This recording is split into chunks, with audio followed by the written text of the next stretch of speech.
有啲日子起身，我會喺度諗，我今日喺邊啊？喺呢度，然後我就會 meditate。但係而家坐低，個腦已經跑咗去諗今日要做嘅嘢，一大堆嘅嘢要做決定，一大堆嘅嘢要去搞，已經諗埋咗喺邊，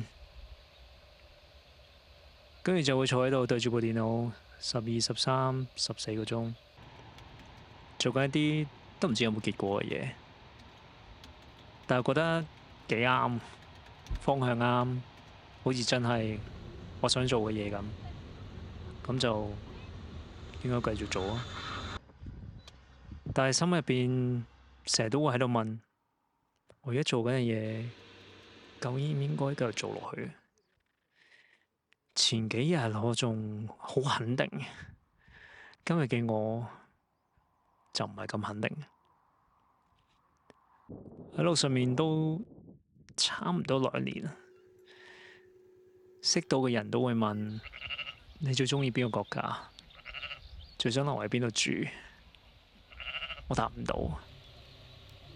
其實香港都唔錯嘅，朋友喺度，屋企又喺度，澳洲又唔錯喎，讀書嘅朋友喺度，出嚟做嘢嘅朋友又喺度。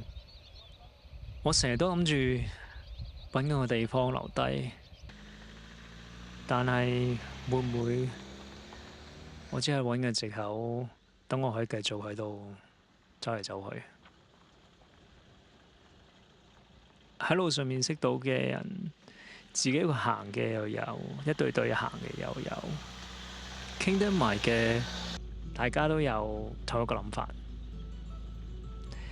日日去質疑自己嘅方向，其實好正常，個個都係咁。即係話，其實唔係得我有呢個問題啦。但係就算大家都係有呢個問題，都冇人幫到你。呢條路你自己揀，係你要自己去行嘅。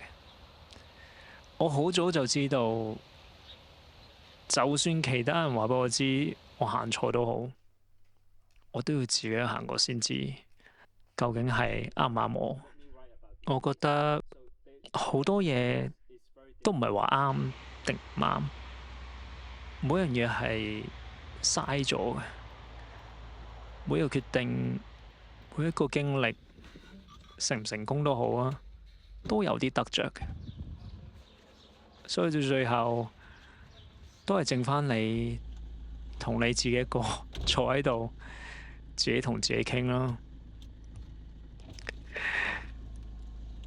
有一日我開始慢慢覺得個地方根本就唔係個問題，你揾到啱嘅人，揾到啱嘅圈子，其實邊度都可以。而家呢個車就係屋企，揾唔到留低喺邊嘅地方都唔係一個問題。但係呢樣嘢就好似輪迴咁，隔幾日又嚟過，隔幾日又嚟過。而家仲密，2日嚟一次，幾攰。肯定唔肯定？肯定唔肯定？肯定唔肯定啊？你今日呢？你邊邊啊？今日肯定定唔肯定啊？